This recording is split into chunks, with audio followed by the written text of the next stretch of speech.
Hello to all, जय श्री कृष्ण, ऐसी Radhe to all. तो कैसे हैं आप सभी? मैं सोचती हूँ आप सभी होंगे बहुत ही अच्छे और अच्छे हैं, तभी मैं आप सभी के साथ आज फिर से टॉपिक के साथ पेश हूँ। टॉपिक क्या है? टॉपिक है the tribunal system in India. कि कैसे हमारे जो ट्रिब्यूनल्स हैं, कैसे इनका ये कैसे आए, इनका ऑब्जेक्टिव क्या है। ओके, चलिए पढ़ते हैं। Tribunals are institutions. ट्रिब्यूनल्स क्या है? ट्रिब्यूनल्स हैं क्या? ये इंस्टीट्यूशंस हैं इस्टेब्लिश फॉर डिस्चार्जिंग जुडिशियल और क्वासी जुडिशियल ड्यूटीज़। और ये इस्टेब्लिश क्यों हुए? इस्टेब्लिश हुए हैं क्योंकि जुडिशियल मीन्स जुडिशरी से रिलेटेड जो भी कार्य हैं, और क्वासी जुडिशियल जो ड्यूटीज़ को ये फंक्शन करते हैं। ओके, अच्छा, क्वासी जुडिशियल का मतलब क्या हुआ? क्वासी जुडिशियल का मतलब हुआ कि पूर्णतः जुडिशियल फंक्शन नहीं है इनका। क्या है? देखो, ट्रिब्यूनल्स में क्या होता है कि आउट ऑफ द कोर्ट भी सेटलमेंट हो जाता है।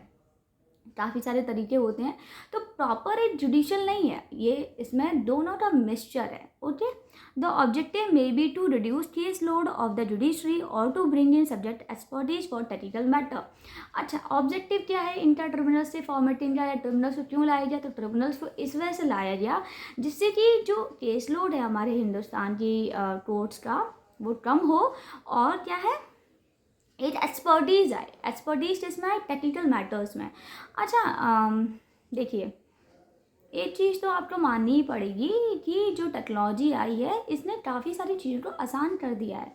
अब जैसे कि पहले की भांति ऐसा नहीं है कि जैसे पहले हम लोग स्कूल्स में इतना लंबा लंबा चल के जाते थे, या फिर कॉलेजेस में इतना चल के जाते थे लंबा लंबा, तो तब पढ़ाई होती थी, तब वो टीचर्स पढ़ाते थे, प्रोफेसर्स पढ़ाते थे। नाउ अब ये बहुत आसान हो गया है हम सभी के लिए कि फ़ोन लिया, मैंने भी यहाँ पे वीडियो बनाई और आपने घर पे बैठ के वीडियो देख ली, है ना। तो एक कन्वीनियंट तो है, टेक्नोलॉजी की एक कन्वीनियंस तो है ही। ऐसे ही हमारे ट्रिब्यूनल्स के बनाने में भी एक ऑब्जेक्टिव था कि हमारा ट्रिब्यूनल सिस्टम जो है वो हमारे हिंदुस्तान के, हमारे भारत के केस लोड को थोड़ा कम करे, जिसमें कि टेक्नोलॉजी का भी पूरा शामिल उसमें किया जाएगा।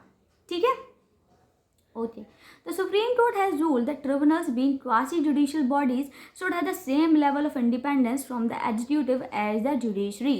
सुप्रीम कोर्ट ने ये बोला है कि देखिए, जो ट्रिब्यूनल्स हैं वो इंडिपेंडेंट बनेंगे। कैसे बनेंगे? इंडिपेंडेंट बनेंगे। किससे इंडिपेंडेंट बनेंगे?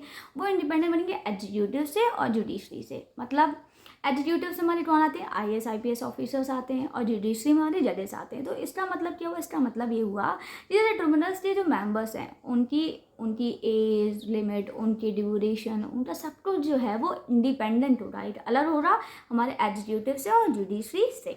ओके, यस, ठीक है। अब पढ़ते हैं next. In order to ensure that tribunals are independent of the executive, the Supreme Court had recommended that all administrative matters be managed by the law ministry rather than the ministry associated with the subject area. अच्छा, इसमें क्या बोला है कि इसमें बोला है कि सुप्रीम कोर्ट ने ये बोला कि जो भी ट्रिब्यूनल्स हैं इनको इनका मैनेजमेंट कहाँ से हो रहा? तो लॉ मिनिस्ट्री से हो रहा। लेकिन लेटर ऑन सुप्रीम कोर्ट ने ये भी बोला है कि लॉ मिनिस्ट्री में भी देखो काफ़ी सारी चीज़ें आ जाती हैं जो लॉ मिनिस्ट्री वाले भी जस्टिस नहीं कर पाते हैं बीइंग विद द ट्रिब्यूनल। तो क्या है कि फिर ट्रिब्यूनल्स को NTC बनाया गया कि जैसे कि सारे कोर्ट्स लिए सुप्रीम कोर्ट है, वैसे ही सारे ट्रिब्यूनल्स लिए कौन होगा? NTC, national tribunal commission. और ये एक तरीके से इनके गार्जियन होंगे, या पापा, जैसे हमारे घर के जैसे पापा होते हैं, है ना, हम सबको देखते हैं, ऐसे ही ये जो नेशनल ट्रिब्यूनल कमीशन है ये भी पूरी फैमिली को, या अपनी ट्रिब्यूनल्स की फैमिली को पूरा देखते हैं, और उनको गाइडिंग फादर जैसे, गाइडिंग एजेंट जैसे पूरा सब संभालते हैं। ओके, समझ में आ गया? Whereas the reasoning for setting up some tribunals was to reduce pendency of cases in courts, several tribunals are facing the issue of a large case load pendency.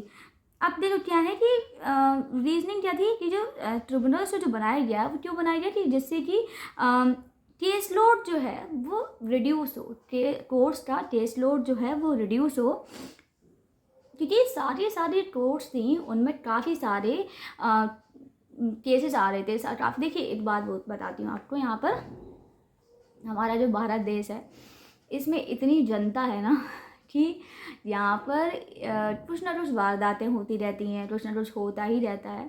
तो अब जब वो हो रहा है तो कहाँ जाएगा? जाहिर सी बात है, हर इंसान को जस्टिस और न्याय चाहिए होता है, तो न्याय के लिए कहाँ जाएगा? सीधा कोर्ट्स में जाएगा। और क्योंकि कोर्ट पे वो तारीख पे तारीख होता रहता है, तो इसी वजह से ट्रिब्यूनल्स जो लाए गए, जैसे केस लोड थोड़ा सा हमारे हाई कोर्ट्स का, सुप्रीम कोर्ट्स का और सबऑर्डिनेट कोर्ट्स का कम हो।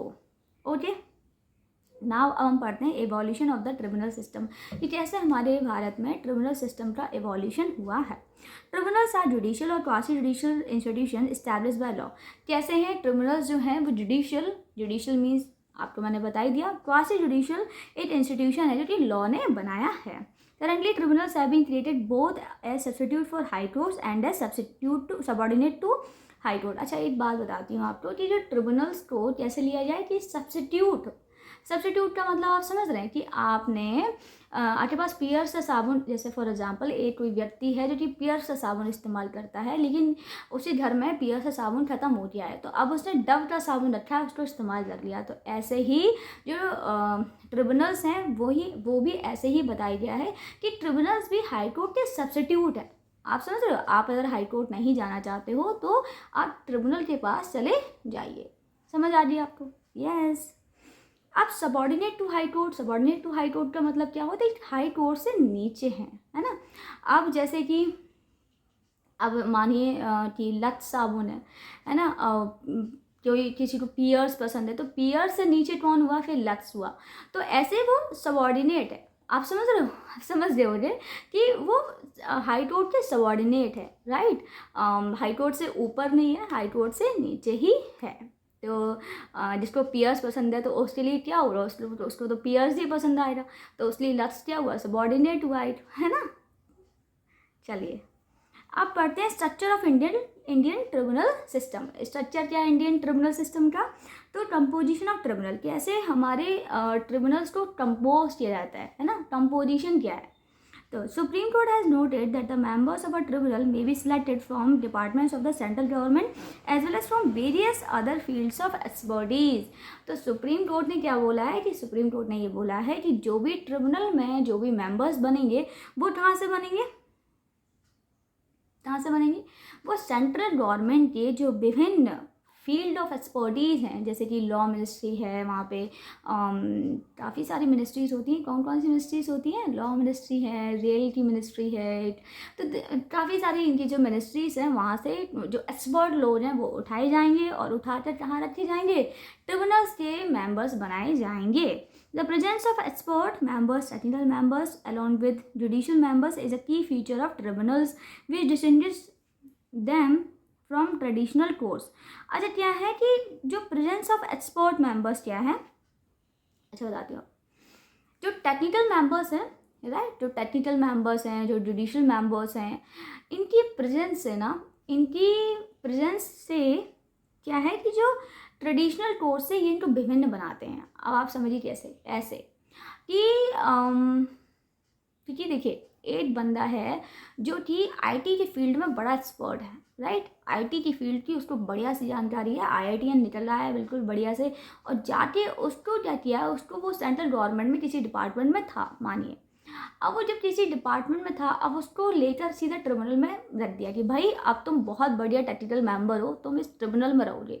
तो क्या आपको क्या लगता है कि वो एक्सपर्टीज बंदा है, तो वो जाहिर सी बात है जो उसका level of IQ, level of understanding होगा वो किसी भी हाई कोर्ट की जज से ज़्यादा होगा, because in terms of technology.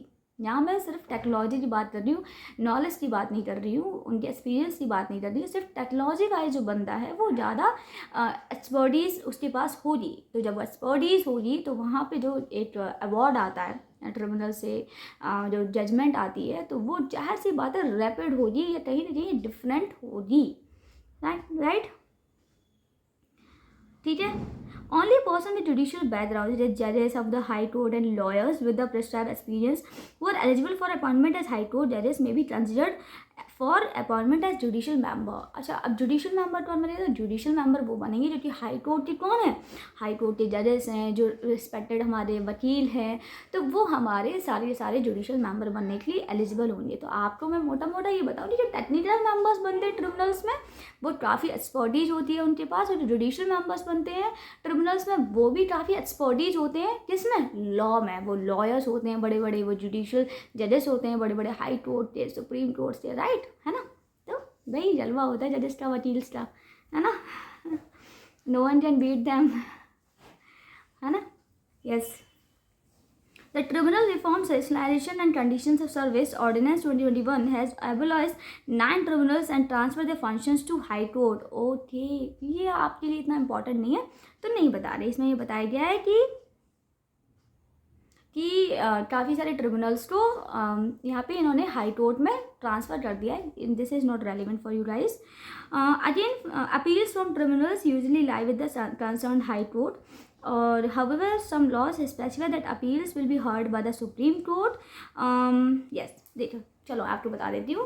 अच्छा, एक बात बताइए, इसमें बताया गया है कि जो भी अपील है, अपील कहाँ से है? हाई कोर्ट से, या फिर सॉरी अपील्स जो है ट्रिब्यूनल से। मानिए एक बात बताइए, किसी भी ट्रिब्यूनल, जैसे मानिए नेशनल कंपनी लॉ ट्रिब्यूनल है, एग्जाम्पल से बताती हूँ, नेशनल कंपनी लॉ ट्रिब्यूनल है और वहाँ पे कोई भी कंपनी अपना एक केस लेकर गई है,